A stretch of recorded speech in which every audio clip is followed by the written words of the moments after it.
Hello students, स्वागत है आज के इस नई वीडियो में। आज हम लोग सबसे पहले देखेंगे कि इंटरमीडिएट एग्जाम जो अभी 12th वाले बच्चे हैं, जो लोग अभी एग्जाम देने वाले हैं, उन सभी बच्चों का सेंटअप एग्जाम हुआ है। तो सेंटअप एग्जाम में फिजिक्स का जो क्वेश्चन आया है उस क्वेश्चन का आज हम लोग तैयारी करेंगे, जिसके अंदर जितने भी सारे क्वेश्चंस हैं जो ऑब्जेक्टिव हैं उन सभी का तैयारी करेंगे। तो जो बच्चे हमारे साथ ऑनलाइन में जुड़े हैं वो लोग भी अपना क्वेश्चन पेपर निकाल ले और मिलाने लगे, और जो लोग हमारे साथ ऑफलाइन में हैं यहाँ पर वो भी बच्चे मिला सकते हैं। तो चलिए अभी हम लोग इसमें जो क्वेश्चन देखने वाले हैं फिजिक्स का है। आप सभी लोग फिजिक्स के क्वेश्चन को निकाल लीजिए जो 2025 में सेंटअप एग्जामिनेशन में पूछा गया है। जिसमें आगे बढ़ते हैं तो सबसे पहला क्वेश्चन, चलिए यहां से है सबसे पहला क्वेश्चन। सबसे पहला क्वेश्चन पूछा है कि दो विद्युत आवेशों के मध्य लगने वाला बल से संबंधित नियम है, यानी कि दो विद्युत आवेशों के मध्य लगने वाले बल से संबंधित नियम है। तो वह कौन सा नियम है जो संबंधित है, जो कि है कूलॉम का नियम, यानी कि option number D is the right answer. अब दूसरे का क्वेश्चन पे आते हैं। दूसरा नंबर क्वेश्चन देखिए, एक साबुन के बुलबुले को ऋण आवेश दिया जाता है तो उसकी त्रिज्या, यानी अगर किसी साबुन को, एक साबुन के बुलबुले को अगर हम ऋण आवेश देते हैं तो उसकी त्रिज्या क्या होती है, बढ़ जाती है, घट जाती है, उसकी त्रिज्या में क्या चेंजेस आते हैं, उन चीजों के बारे में हम जानते हैं। तो उसका हो जाएगा ऑप्शन नंबर बी, बढ़ जाती है। B is the right answer. अब चलिए तीसरा नंबर क्वेश्चन पे चलते हैं। तीसरा नंबर क्वेश्चन है, एक कूलॉम आवेश में इलेक्ट्रॉन की संख्या होती है। एक कूलॉम आवेश में इलेक्ट्रॉन की संख्या होगी, तो एक कूलॉम आवेश में कितने इलेक्ट्रॉनों की संख्या होती है ये आप लोग भी जानते हैं। तो एक कूलॉम आवेश में इलेक्ट्रॉनों की संख्या होगी 6.25 गुने 10 के power 18। B is the right answer. B हो जाएगा आपका इसमें सही जवाब। चलिए अगले क्वेश्चन की तरफ बढ़ते हैं हम लोग। क्वेश्चन नंबर 4, दो आवेश वायु में एक दूसरे से d दूरी पर रखे हैं, इनके बीच लगने वाला बल F है। यदि इन्हें दो परावैद्युतांक वाले ध्रुव में डुबा दिया जाए, सभी स्थितियां समान रहे। अब देखिए यहाँ पर ब्रैकेट में दे दिया है कि सभी स्थितियां जो है वो समान रहनी चाहिए, तो अब उनके बीच लगने वाला बल कैसा होगा। तो ये क्वेश्चन नंबर जो है 4 नंबर का आप लोग जवाब बताइए। आप लोग के पास कुछ तो दिमाग लगाइए कि क्या होगा, क्योंकि यहाँ पर किसी में टिक लगा हुआ नहीं है, तो आप लोगों को कोई वो क्या बोलते हैं, मतलब एक अंदाजा भी लगाने के लिए आपको मौका नहीं मिल रहा है। तो दो आवेश वायु में एक दूसरे से d दूरी पर रखे हैं, तो इनके बीच लगने वाला बल F है, और यदि इन्हें दो परावैद्युतांक वाले द्रव्य में डुबा दिया जाए तो अब उनके बीच लगने वाला बल क्या होगा। तो अब उनके बीच लगने वाला जो बल होगा वो हो जाएगा F/2, यानी कि A is the right answer. अगला क्वेश्चन पे आते हैं, 5वां नंबर क्वेश्चन। दो समान आवेश Q परस्पर कुछ दूरी पर रखे हैं, इनके मिलाने वाली रेखा के केंद्र पर Q आवेश रखा गया है। तीनों आवेशों का निकाय संतुलन में होगा यदि Q का मान हो। 5वां नंबर क्वेश्चन, तो Q का क्या मान हो। अब देखिए यहाँ बच्चे ने लगाया है B -Q/4, तो यह B जो है इसका बिल्कुल सही जवाब होने जा रहा है। तो B is the right answer. चलिए अगले क्वेश्चन की तरफ बढ़ते हैं हम लोग। Question number 6। क्वेश्चन नंबर 6 है हमारा, ऋण वैद्युत बिंदु आवेश के चारों ओर बल रेखाएं होती है। तो ऋण वैद्युत बिंदु आवेश के चारों ओर बल रेखाएं होती है। तो वह बल रेखाएं जो होती है वह त्रिज्या और बाहर की ओर, D is the right answer. तो त्रिज्या और बाहर की ओर, तो सभी बच्चे जो है 6 का ऑप्शन नंबर डी लगा लीजिए। चलिए नेक्स्ट क्वेश्चन की तरफ हम लोग बढ़ते हैं। क्वेश्चन नंबर 7, समान त्रिज्या के पारे के 8 बूंदों पर समान आवेश है, इन्हें मिलाकर एक बड़ी बूंद बनाई गई है। तो प्रत्येक छोटी बूंद की तुलना में बड़ी बूंद की धारिता होगी। तो इसका जवाब क्या होगा, आप सभी लोग बताइए कि क्वेश्चन नंबर 7, समान त्रिज्या के पारे के 8 बूंदों पर एक समान आवेश है, तो इनको मिलाकर एक बड़ी बूंद बनाई गई है, तो प्रत्येक छोटी बूंद की तुलना में बड़ी बूंद की धारिता होगी। तो 7वां का हो जाएगा सही जवाब ऑप्शन नंबर सी, दोगुनी। Option number C is the right answer, दोगुनी। अब चलिए 8वां नंबर क्वेश्चन पे चलते हैं। 8वां नंबर क्वेश्चन हम लोग का बोल रहा है, एक फोटो दिया हुआ है, चित्र दिया हुआ है कि निम्न चित्र में ए तथा बी के बीच धारिता होगी। निम्न चित्र में ए तथा बी के बीच धारिता होगी, तो यह कौन सा होगा? फोटो दिया हुआ है, आप लोग इसका जवाब बताएं। निम्न चित्र में ए तथा बी के बीच धारिता क्या होगी? 8वां नंबर। चलिए इसका सही जवाब हो जाएगा B number 2 microfarad. B is the right answer. चलिए नेक्स्ट क्वेश्चन की तरफ बढ़ते हैं हम लोग। अगला क्वेश्चन है 9 नंबर। किसी चुंबक का चुंबकीय आघूर्ण है। किसी चुंबक का चुंबकीय आघूर्ण क्या होता है? तो किसी चुंबक का चुंबकीय आघूर्ण बी नंबर होता है सदिश राशि। याद रखिए, किसी भी चुंबक का जो चुंबकीय आघूर्ण होगा वह हमेशा सदिश राशि होगा, यानी कि B is the right answer. चलिए नेक्स्ट 10वां नंबर क्वेश्चन पे आते हैं। एम चुंबकीय आघूर्ण वाले चुंबक को बी चुंबकीय क्षेत्र में उससे जीरो, ये सर जीरो है, जीरो कोण पर घुमाने में कार्य होता है। अब ये चीज एग्जैक्ट समझ नहीं आ रहा है क्या है, जीरो कोण पर घुमाने में कार्य होता है। चलिए इस क्वेश्चन को देख लीजिएगा आप सभी लोग। यहाँ पर ये पता नहीं क्या है, उससे शायद थीटा है कि जीरो है, जीरो से ये। चलिए 11वां नंबर क्वेश्चन देखते हैं।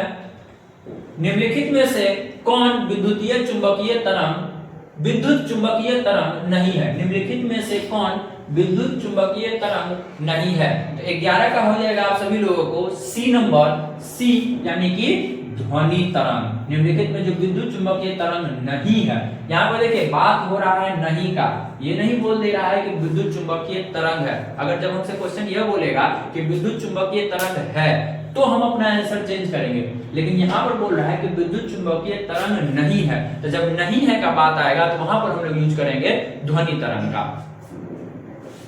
चलिए 12 नंबर क्वेश्चन देखिए। निर्वात में प्रकाश की चाल सी, चुंबकशीलता माइक्रो नॉट तथा परावैद्युतान ई नॉट के बीच संबंध होता है। तो यहाँ पर 12 का जो क्वेश्चन है, 12 का सही आंसर हो जाएगा सी नंबर। 12 का हो जाएगा आपको सी इज द राइट आंसर।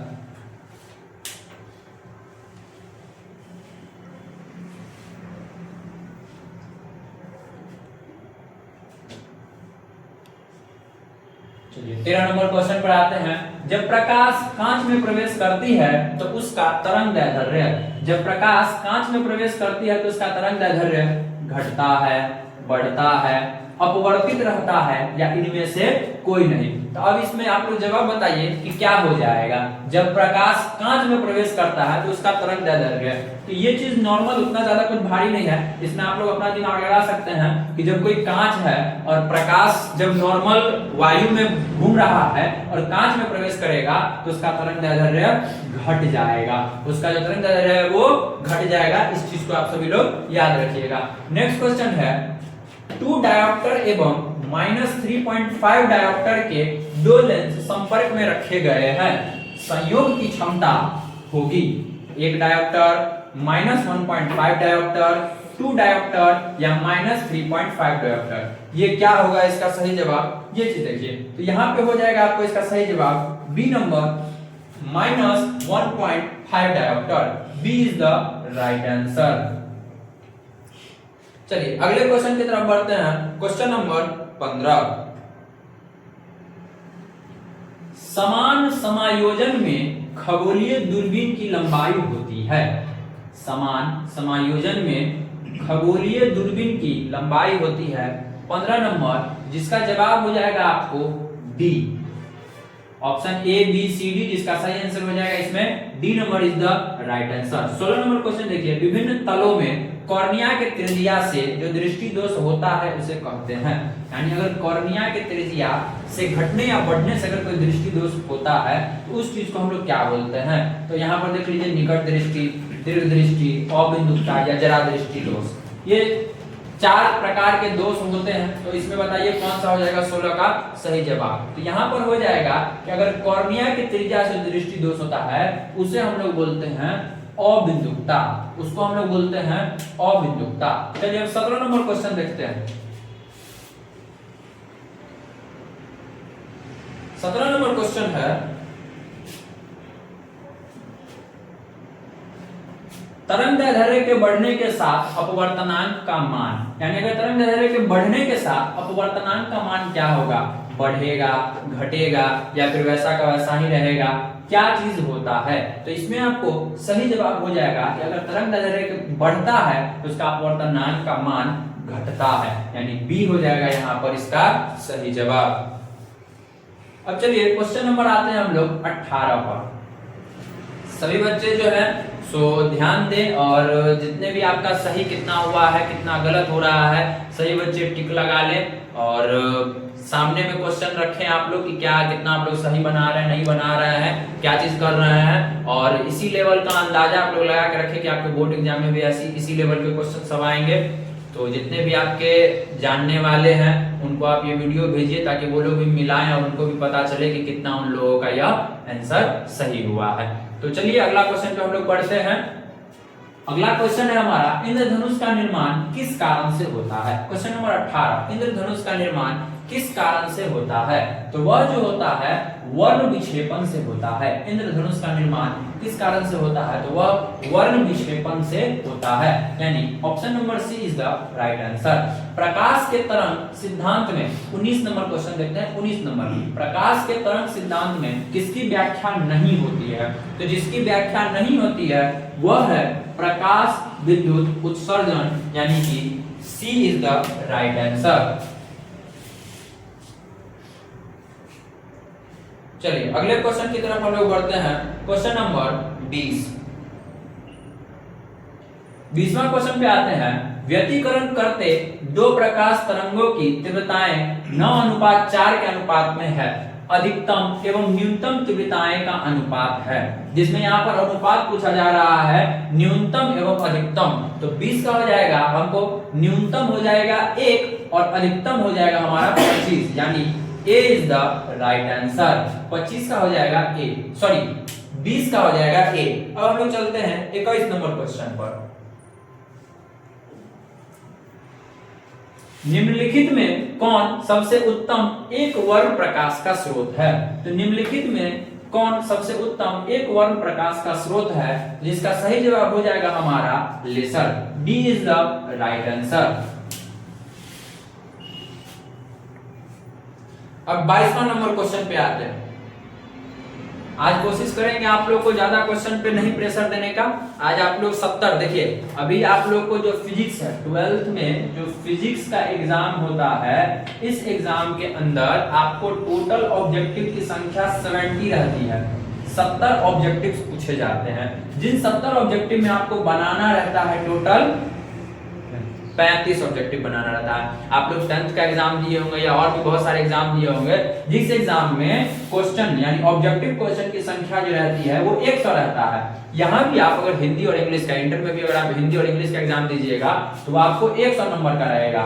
लेकिन फिजिक्स, केमिस्ट्री और बायो, ये 3 ऐसे सब्जेक्ट होते हैं जिनमें मात्र 70 को क्वेश्चन ही आपको पूछा जाएगा ऑब्जेक्टिव में, जिसका आपको 50% बनाना है, यानी 70 में से आपको बनाना है 35। अब आपको यह देखना है कि 35 में आप कितना सही कर पाते हैं, कितना आप गलत कर रहे हैं। अब आप 35 में कोशिश कीजिए कि अधिकतर बच्चे का यही टारगेट रखिए कि आप 35 में 34 या 33 सही कर लें, तभी जाकर के आगे आपका एग्जाम में अच्छा स्कोर करने का आपका चांस बढ़ सकता है।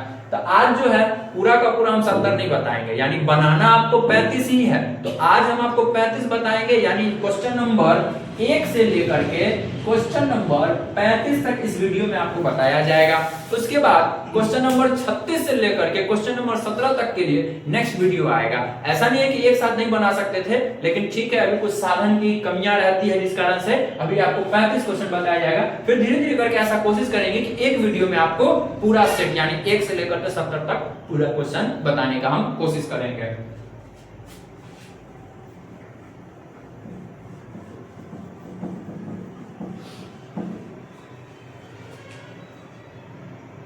चलिए अभी पहले क्वेश्चन नंबर 22 देखते हैं। जब सूक्ष्मदर्शी की नली की लंबाई बढ़ाई जाती है तब इसका आवर्धन क्षमता यानी क्वेश्चन नंबर 22 का क्या हो जाएगा, आवर्धन क्षमता बढ़ती है, घटती है, शून्य हो जाती है या अपवर्तित रहती है। तो इसका सही जवाब हो जाएगा बढ़ती है, यानी कि ए इज द राइट आंसर। चलिए 23 नंबर क्वेश्चन पे आते हैं कि 4 डायोप्टर क्षमता का अभिसारी लेंस एक सरल सूक्ष्मदर्शी की तरह इस्तेमाल किया जाए तो इसकी आवर्धन क्षमता क्या होगी।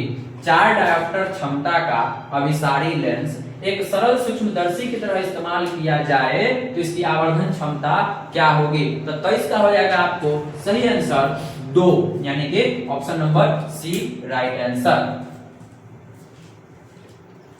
चलिए आगे बढ़ते हैं हम लोग, 23 तक हो गया। अब हम लोग बढ़ते हैं 24 नंबर क्वेश्चन पे।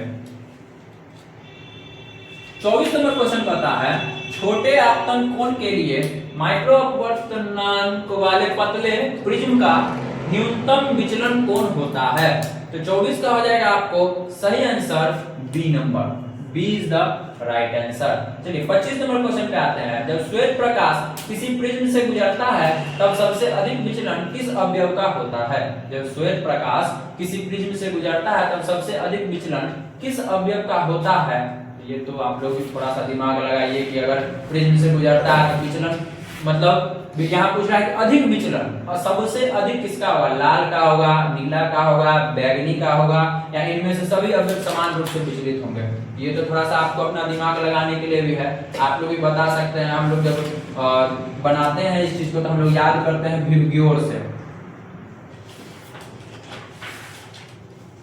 अब अगर इसमें भी आप लोग देख सकते हैं, इसमें बोल रहा है कि सबसे अधिक विचलन किसका होता है, तो सबसे अधिक विचलन जो होता है वो शुरुआत में ही है भी, और भी से होता है वायलेट यानी कि बैंगनी। तो सी इज द राइट आंसर। तो 25 का हो जाएगा सी नंबर।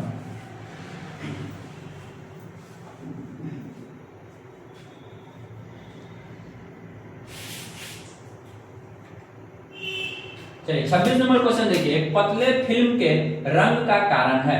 पतले फिल्म के रंग का कारण क्या हो जाएगा, तो वो हो जाएगा व्यतिकरण, यानी कि B is the right answer. 27 number question, 27 number question आप लोगों को छोड़ते हैं। ऐसा नहीं है कि इसका आंसर नहीं बता रहे हैं, हम अभी आप लोग को इसका आंसर बता दे रहे हैं, लेकिन आप लोग बना करके बताइए कि क्या होगा। सी होगा इसका ऑप्शन सही होगा। अब ये सी कैसे आ रहा है, क्या आ रहा है, आप लोग पे छोड़ते हैं। जो भी बच्चे बना रहे हैं कमेंट में बताइए कि हाँ मैंने ये क्वेश्चन बनाया। चलिए 28 नंबर क्वेश्चन देखते हैं। ब्रूस्टर का नियम है, तो ब्रूस्टर का नियम क्या है। इस 4 ऑप्शन है, चारों ऑप्शन में बताइए कि वह क्या है। चलिए जो बच्चे ने ये लगाया है उसने सही लगाया है, option number C is the right answer. अब 29 नंबर क्वेश्चन पे आते हैं। प्रकाश किरण के तीखे कोर से मुड़ने की घटना को कहते हैं, यानी प्रकाश किरण के तीखे कोर से जो मुड़ने की घटना है उस घटना को हम लोग क्या बोलते हैं, उस घटना को हम लोग बोलते हैं विवर्तन। B is the right answer. चलिए क्वेश्चन नंबर 30 नंबर क्वेश्चन पे आते हैं। किसी प्रिज्म की वर्ग विक्षेपण क्षमता निर्भर करती है। किसी प्रिज्म की वर्ग विक्षेपण क्षमता जो निर्भर करती है वह किस चीज पर निर्भर करती है, तो वो करती है प्रिज्म के पदार्थ की प्रकृति पर, यानी बी जो है इसका सही जवाब हो जाएगा। 31 नंबर क्वेश्चन देखिए। 31 नंबर क्वेश्चन देखिए, एमी द्रव्यमान तथा ई आवेश का एक इलेक्ट्रॉन विरामावस्था से भी वोल्ट के विभवांतर से होकर गुजरता है, इसकी अंतिम महत्तम ऊर्जा है। तो इसका सही जवाब आपको हो जाएगा D, D is the right answer. Question number 31। अब चलते हैं हम लोग क्वेश्चन नंबर 32 पे। क्वेश्चन नंबर 32 हम लोग का क्या है, इलेक्ट्रॉन वोल्ट मापता है। इलेक्ट्रॉन वोल्ट जो है वह क्या मापता है, 32 नंबर क्वेश्चन। तो बिल्कुल सही जवाब लगाए हुए हैं, ऊर्जा, ऊर्जा को मापता है। 33 नंबर क्वेश्चन देखिए, प्लांक नियतांक की बीमा है। बीमा वाला क्वेश्चन आप लोग को एग्जाम में पूछेगा, इसीलिए आप लोग जितने भी भौतिक राशियां हैं उनका बीमीय सूत्र याद कीजिए, कोशिश कीजिए कि बीमीय सूत्र याद हो जाए। तो यहाँ पर क्वेश्चन हमको पूछा है कि प्लांक नियतांक की बीमा क्या है। इसका जवाब आप लोग जल्दी से कमेंट में बताइए कि इसकी बीमा क्या है।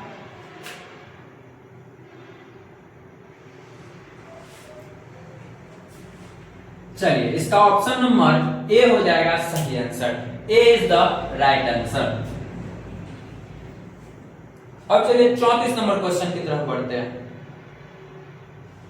2 क्वेश्चन और आज के क्लास के लिए 2 क्वेश्चन और बचा हुआ है, 34 और 35। आप सभी लोग प्लीज वीडियो को ज्यादा से ज्यादा शेयर करें। अभी साधन के कमी होने के कारण ज्यादा कुछ ऐसा लगातार लंबा क्लास नहीं चला पा रहे हैं या फिर लाइव क्लास नहीं चला पाते हैं, धीरे धीरे करके अगर आप लोग का सपोर्ट बना रहा तो एग्जाम चालू होने से पहले या एग्जाम के खत्म होते ही तुरंत आप लोग को हमारे चैनल पर सभी क्वेश्चंस के आंसर मिल जाएंगे। आप सभी लोगों को लाइव क्लासेस के थ्रू सारी सुख सुविधाएं, पढ़ने के लिए जितनी भी चीजें हैं वो सभी चीज मिलते रहेंगे फ्री ऑफ कॉस्ट। तो इसीलिए आप सभी लोग सपोर्ट करें। अभी शुरू है तो आप लोग जितने भी हैं अपने फ्रेंड्स को या अपने छोटे भाई बहन को बताएं। यहाँ आप लोग को जो भी है अभी से शुरू हुआ है तो अभी से आप लोग को एग्जाम, फाइनल एग्जाम जब आप लोग का हो जाएगा उस फाइनल एग्जाम में भी आप लोग को ऑब्जेक्टिव्स बताए जाएंगे। इंपॉर्टेंट जो भी अभी से 5 नंबर का या 2 नंबर का जो भी क्वेश्चन सब रहेगा वो सभी क्वेश्चन आपको मिलेगा, प्रोवाइड कराया जाएगा। आप लोग उस चीज के लिए निश्चिंत हो जाइए कि तैयारी के लिए। तो जितने भी स्टूडेंट्स हैं जो अभी चैनल पर नए आए हुए हैं, सब्सक्राइब कीजिए, लाइक कीजिए, कमेंट करके बताइए कि आप लोग का कितना सही होता है, कितना गलत होता है। और जितने भी आपके जो नोट्स हैं आगे जाके, मतलब जो भी इंपॉर्टेंट क्वेश्चंस होंगे वो सभी आप लोग को रेगुलरली मिलते रहेंगे। छोटा ही वीडियो रहेगा, लेकिन मैं कोशिश करूंगा कि आप लोग को सारे के सारे जितने भी आप लोग को जरूरत की चीजें हैं वो सभी आपको प्रोवाइड कराने की कोशिश करूँ। तो चलिए 2 क्वेश्चन बचे हुए हैं, इस 2 क्वेश्चन पे हम लोग देख लेते हैं। 34 नंबर क्वेश्चन है, उत्सर्जित फोटो इलेक्ट्रॉन की ऊर्जा निर्भर करती है। उत्सर्जित फोटो इलेक्ट्रॉन की ऊर्जा निर्भर करती है, वह किस चीज पर निर्भर करती है?